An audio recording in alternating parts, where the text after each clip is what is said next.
स्वागत है आप सभी लोगों का एक बार फिर से। मैं अनिल पांडे अहमदाबाद गुजरात से आप सभी लोगों का तहे दिल से स्वागत करता हूं। दोस्तों, आप सभी लोगों को पता है कि जो हम जामनगर गए थे, जामनगर के सेमिनार में जो लोग भी आए होंगे, वहां हमने बताया था एक मॉड्यूल के बारे में, CA18 मॉड्यूल पावर सप्लाई के लिए मैंने वहां जिक्र किया था।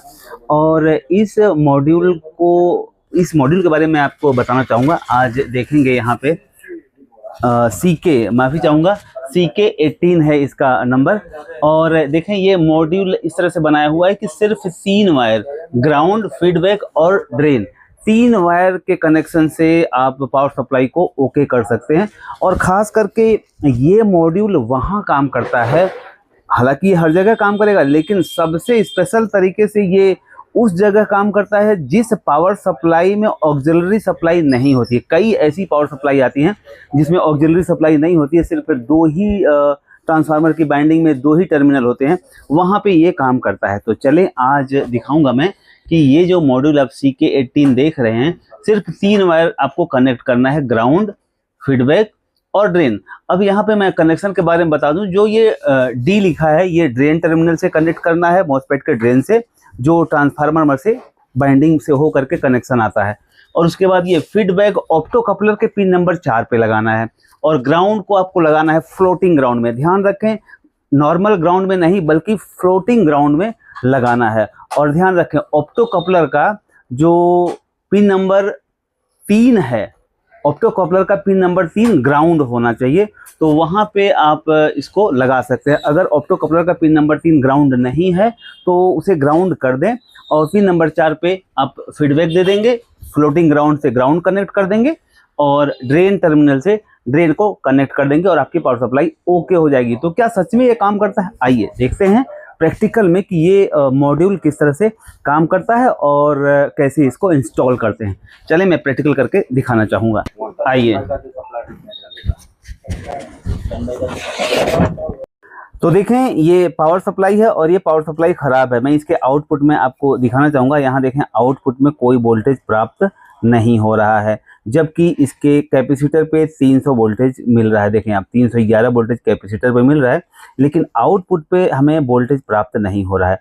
अब इस पावर सप्लाई को ओके करने के लिए हम इस मॉड्यूल का इस्तेमाल करके इसे ओके कर सकते हैं, और सिर्फ 3 वायर के कनेक्शन पे हम ओके करेंगे। तो देखें, हमने पावर सप्लाई को निकाला। उसके बाद आप देखें, यहाँ पे ये जो ड्रेन टर्मिनल है, ड्रेन को ड्रेन वाले टर्मिनल से कनेक्ट कर देना है, जहाँ से ट्रांसफार्मर की बाइंडिंग निकल करके ड्रेन में जा रही है। देखें आप, यहाँ पे ड्रेन कनेक्ट कर दिया। उसके बाद आपको जो ये फीडबैक वाला है, फीडबैक का टर्मिनल रेड है, और इसको आपको ऑप्टो कपलर के पिन नंबर 4 से कनेक्ट कर देना है। देखें, हमने पिन नंबर 4 से कनेक्ट कर दिया। ऑप्टो कपलर यहाँ पे लगा हुआ है, इसका पिन नंबर 4 यहाँ है।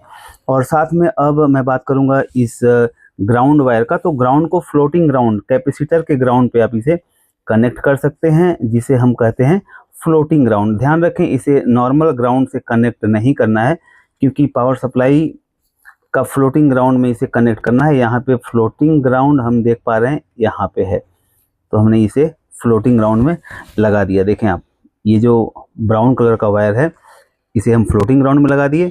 और जो फीडबैक है, रेड वायर, फीडबैक का रेड वायर हमने लगा दिया ऑप्टो कपलर के पिन नंबर 4 पे। और उसके बाद जो ये ऑरेंज वाला टर्मिनल है ड्रेन का, उसको हमने लगा दिया ड्रेन पे। अब देखते हैं कि क्या ये पावर सप्लाई 12 वोल्टेज रिलीज करने लगी। आइए देखते हैं। हमने इसको लगाया, यहाँ पे पहले देख लेते हैं, 310 वोल्टेज आया, और यहाँ पे 12 वोल्टेज आना चाहिए। देखें, यहाँ 12 वोल्टेज आ गया। आप मीटर को सीधा करके देखें, यहाँ पे 12 वोल्टेज आपको प्राप्त हो गया। तो आपने देखा यहाँ पे इस जो मॉड्यूल के बारे में मैंने आपको जिक्र किया था, ये मॉड्यूल बड़े आसानी से 3 वायर की कनेक्टिविटी में, और इसने पावर सप्लाई को ऑन कर दिया। अब चलें, हमारे साथ हमारे बीच में CK भाई हैं, जिन्होंने इस मॉड्यूल को बनाया है, और हम उनसे डिस्कस करते हैं कि इस मॉड्यूल की उपयोगिता कहाँ कहाँ पर है। तो दोस्तों, मैं बताना चाहूँगा कि इस मॉड्यूल को जिन्होंने बनाया है CK साहब, चंद्रकांत जी, तो वो आज हमारे बीच में हैं, और हम इनसे डिस्कस करेंगे कि इस मॉड्यूल की उपयोगिता कहाँ है। तो चंद्रकांत जी, आपका बहुत बहुत स्वागत हमारे इस चैनल में। तो बताएं सर, ये जो मॉड्यूल जहां तक मैं जान रहा हूँ कि ये हैवी पावर सप्लाई जो लोड वाली है वहाँ ये काम नहीं करेगा, तो इसकी उपयोगिता फिर कहाँ पे है ये आप बताएं मुझे। जो मैंने डेवलप किया है उसका कारण ये है कि जो एसएमपीएस में ऑक्सिलरी वायरिंग नहीं होती है, मतलब जिस एसएम ट्रांसफार्मर में प्राइमरी में दो ही वायरिंग, एक ही सिंगल वायरिंग रहती है 300 वोल्ट की जी, जिसमें अपने पीडब्ल्यूएम आईसी के लिए जो सप्लाई का ऑक्सिलरी वायरिंग होता है नहीं होता है जी, ऐसे पावर सप्लाई के लिए खास बनाया है। तो इसमें एक्स्ट्रा कोई ऑक्सिलरी सप्लाई देने की जरूरत नहीं है। ओके। और हम 3 वायर लगा के कोई भी एसएमपीएस में चेक कर सकते हैं कि अपना आउटपुट आता है नहीं आता है, कस्टमर को एस्टिमेट दे सकते हैं। एक तो ये टेस्टिंग चीज के तौर पे हम इसका उपयोग कर सकते हैं। दूसरे जैसे छोटे एसएमपीएस ले लो कि कोई बड़ा एसएमपीएस है उसका ऑक्सिलरी सप्लाई है, जैसे वो 12 वोल्ट या 5 वोल्ट का है, तो जिसके एम्पियर 2 एम्पियर से कम है, मतलब 12 वोल्ट है तो 1.5 एम्पियर 18 वोल्ट, मतलब 18/12 करते हैं तो 1.5 एम्पियर तक सपोर्ट करेगा। अगर आपका आउटपुट 5 वोल्ट है तो ये 2.5 एम्पियर तक सपोर्ट करेगा। उसके हिसाब से जैसे मतलब आउटपुट है उसके हिसाब से 18 वोल्ट का है तो ये सपोर्ट करेगा। तो कहने का मतलब जो मैंने इस तरह की सप्लाई अक्सर इंडस्ट्रियल की जो पावर सप्लाईयाँ आती हैं, जैसे वॉकर हुआ, ट्रेडमिल जिसे कहते हैं, जैसे मैंने अभी बीच में एक वीडियो बनाया था लगा के, जो अपना हॉर्स राइडिंग मशीन आता है एक्सरसाइज का, जी जी जी, ट्रांसफॉर्मर था तो उसमें प्राइमरी में 2 ही वायर थे, ओके, और सेकेंडरी में 2 अलग अलग मतलब आउटपुट निकल रहे, एक 3.3 था और एक 8 वोल्ट है। तो ऐसा कोई बाजार में पावर सप्लाई तो मिलता नहीं है, तो उसका आईसी मतलब फट गया था। उसका मैंने डिकोड करके नंबर भी निकाला, मगर हमारे शहर में आईसी मिल नहीं रहा था।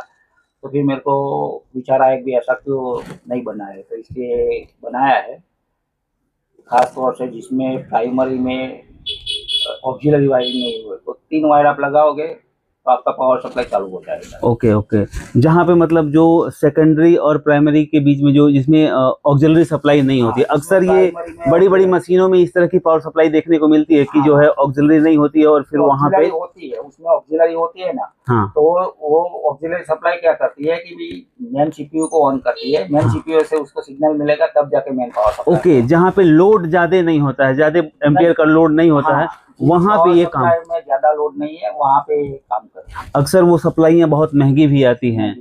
हाँ जी बिल्कुल, बहुत सारी सप्लाई सर आती है दुनिया में, बहुत सारे ऐसे इंस्ट्रूमेंट है जिसमें छोटे छोटे पावर सप्लाई रहते हैं जी, और आप ढूंढने जाओगे तो उसका आपको सॉल्यूशन नहीं मिलेगा। एसी की सब पीसीबी में एम्पियर कम होता है तो सभी एसी की पीसीबी में चलेगा, चिमनी की पीसीबी में चलेगा, ट्रेडमिल की पीसीबी में चलेगा, फिर इंडक्शन की पीसीबी में चलेगा। तो बहुत सारे ऐसे छोटे छोटे उपकरण है जहाँ पे आप ये लगा सकते हैं। जी बहुत बहुत आभार सीके साहब, ये बहुत बेहतरीन प्रोडक्ट है, तो थैंक यू वेरी मच। आपको इसका निर्माण करने के लिए बहुत अभिनंदन आपका, और मैं चाहूँगा कि आप हमारे चैनल में इस तरह से आकर के और दर्शकों को नई नई चीज़ें आप बताते रहें।